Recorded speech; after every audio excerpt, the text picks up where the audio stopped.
Bonjour à toutes et à tous. Aujourd'hui, ça me fait plaisir de vous présenter l'état d'avancement des chantiers préparatoires dans le cadre du projet Tramcité pour l'ouest de la ville et les conditions de déplacement qui s'y rattachent. Je me permets de vous proposer une carte complète du tracé du tramway. Vous voyez dans les encadrés rouges les secteurs qui vivent une intensification progressive des travaux depuis avril. Pour cette capsule, nous allons nous concentrer dans le secteur chaudière, donc qui s'étend du IKEA en allant jusqu'au corridor énergétique P12, et pour le secteur plateau de Sainte-Foy, qui comprend le chemin des Quatre-Bourgeois et le boulevard Laurier. Les chantiers avancent, les chantiers vont bon train dans le secteur de l'Ouest. Donc, dans l'avenue Blaise-Pascal, on effectue une reconstruction des réseaux d'égouts, d'aqueducs et de certains réseaux techniques urbains, communément appelés les RTU. On parle ici là, d'infrastructures de télécommunications et de gaz, par exemple, et on effectue le câblage de ceux-ci. Ensuite, tout juste un petit peu plus loin, on est en train de construire la montée Mendel et un pont d'étagement au-dessus de la voie ferrée du CN pour permettre ultimement le passage du tramway. Euh, la montée Mendel, c'est une construction d'infrastructure en remblai et ça se poursuivra, ces travaux-là, au moins jusqu'à la moitié de l'année 2027. En ce qui concerne le corridor énergétique P12, on effectue la réfection, la reconstruction des réseaux d'égouts et l'aménagement de bassins de rétention qui va permettre là, de drainer l'eau lorsque la plateforme du tramway sera en fonction. Du côté du chemin des Quatre-Bourgeois, on est présentement en travaux depuis avril entre le boulevard P12 et l'autoroute du Plessis.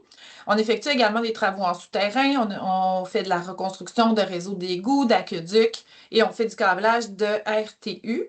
La fin de ce chantier-là est prévue pour la mi-novembre, donc on s'approche d'une fin de travaux. La prochaine phase d'importance sera à l'intersection de l'avenue Bégon. Donc, il y aura une fermeture là, pour environ 7 semaines à compter de la mi-septembre dans ce secteur. En ce qui concerne l'autre portion du chemin des Quatre-Bourgeois, située entre l'autoroute du Plessis et l'autoroute Henri IV, les principales interventions sont reportées en 2027. On est présentement dans un processus d'approvisionnement dans ce secteur-là, mais ça n'empêche pas qu'il y a quand même des petites interventions ponctuelles qui sont réalisées là, depuis quelques semaines. On parle d'interventions sur le réseau de gaz d'énergie en cours pour encore 4, 5, 6 semaines. Puis, ces interventions-là impactent principalement là, la circulation dans le coin du chemin des Quatre-Bourgeois, bien entendu, mais aussi de l'avenue du Chêneau. Ensuite, pour le boulevard Laurier, difficile de passer à côté hein, de ce méga chantier là, qui est sur une longueur d'environ d'un peu plus d'1 kilomètre. On effectue de la reconstruction de réseaux d'égouts, d'aqueducs, encore une fois, et le câblage des RTU. On est du côté nord du boulevard Laurier. On est dans la même intensité de travaux là, que depuis le mois de mars dernier. Ça va se poursuivre jusqu'à la fin de l'année 2026. Les prochaines phases d'importance dans ce secteur-là seront dans l'avenue Jean-Dequin, c'est en cours présentement, donc on est près du CHUL. Et ensuite, on sera aussi à l'intersection de l'autoroute Robert-Bourassa un petit peu plus tard, donc en septembre. Les mêmes travaux, grosso modo, seront réalisés l'année prochaine également, mais cette fois-ci du côté sud du boulevard Laurier. En matière de conditions de déplacement, on souhaite vous offrir de la prévisibilité pour l'automne, notamment en vue de la rentrée. Ce qu'il faut retenir, c'est que dans le secteur chaudière, d'ici la fin octobre, les conditions de circulation vont demeurer sensiblement les mêmes. C'est plutôt du côté de Quatre-Bourgeois qu'il y aura des entraves qui vont s'ajouter. Je le nommais tout à l'heure là, avec l'intersection de l'avenue Bégon. On doit aussi s'attendre à ce que le volume de la rentrée scolaire là, sera comme à chaque année un peu plus intense là, au cours des premiers jours de l'année et des premières semaines, donc le temps que les gens s'habituent à leur nouveau trajet. En novembre, il y a quelques chantiers autres que pour le projet Tramstic qui vont tirer à leur fin, donc qui vont venir soulager aussi le réseau automobile. Donc, on parle du chantier de l'avenue Charles-Huot et également de chantiers là, du ministère des Transports et de la Mobilité durable dans le secteur de la Tête des Ponts et du viaduc Henri IV, chemin Sainte-Foy. Donc, il y aura une diminution des travaux dans ces secteurs-là. On veut aussi solliciter votre collaboration. La ville met en place plusieurs mesures qui font une réelle différence pour améliorer la fluidité et la sécurité des déplacements, mais la population doit également ajuster ses habitudes de déplacement, adopter des comportements sécuritaires aux abords des chantiers, suivre la signalisation en place et la respecter. Donc, on compte sur vous également pour nous aider à améliorer la circulation sur le réseau. J'y vais un peu plus dans le détail du côté du secteur chaudière. Vous voyez ici une carte avec des numéros qui se rapportent ici dans notre côté droit là, de la diapositive, pardon. Vous avez des fermetures partielles, des fermetures complètes. Donc, on détaille vraiment chacune des interventions dans un secteur donné. Si je prends par exemple la rue l'avenue Blaise Pascal, par exemple, présentement, il y a une entrave complète qui est en cours.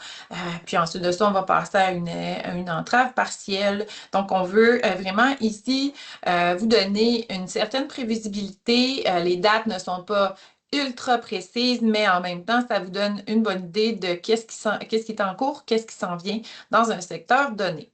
Donc, voilà. Du côté du secteur plateau des Quatre-Bourgeois, chemin des Quatre-Bourgeois, j'attire ici votre attention là, vers la fermeture de l'avenue Bégon. On la voit ici en septembre, en octobre. On rappelle également que les itinéraires alternatifs de circulation là, dans le secteur du chemin des Quatre-Bourgeois sont dans l'axe des boulevards Hochelaga, Nelson, du versant nord également. Il y a eu un déplacement des parcours du RTC sur les boulevards Hochelaga et Nelson également. Donc, voilà pour ce qui est du secteur du chemin des Quatre-Bourgeois.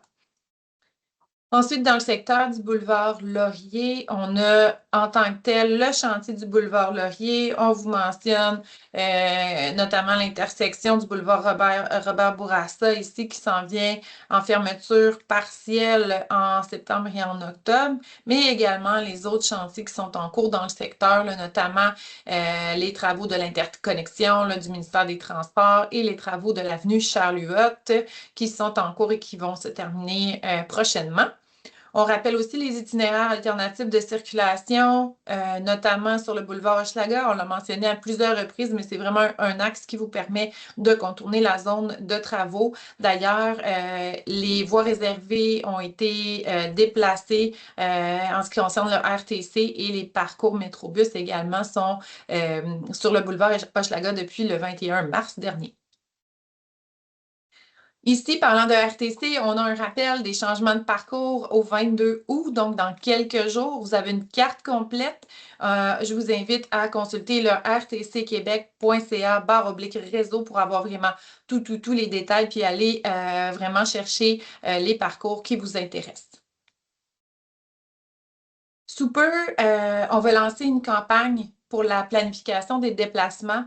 C'est vraiment la clé. On vous offre 3 trucs principaux pour être en mesure de se déplacer de façon fluide, sécuritaire, mais aussi éviter les désagréments, les retards et tout ça. Donc, on vous suggère d'utiliser Waze ou Google, de s'abonner à nos avis SMS et d'opter pour des modes de transport alternatifs lorsque possible, donc le bus, le covoiturage, le vélo. Vous avez ici un code QR qui vous permet d'accéder à tous les visuels de la campagne et à tous les messages de la campagne. Toujours dans l'axe de planifier ses déplacements, on vous parlait des avis SMS. Ici, on a maintenant près de 5000 abonnements. Les avis SMS et courriels ont été lancés un petit peu plus tôt cet été. Vous avez vraiment le fonctionnement là, pour pouvoir vous inscrire. N'hésitez pas, vous pouvez entrer jusqu'à 5 ou 6 adresses dans la ville. Ça vous permet d'obtenir des infos géolocalisées là, concernant les travaux Tramcité et les entraves principales dans la ville de Québec.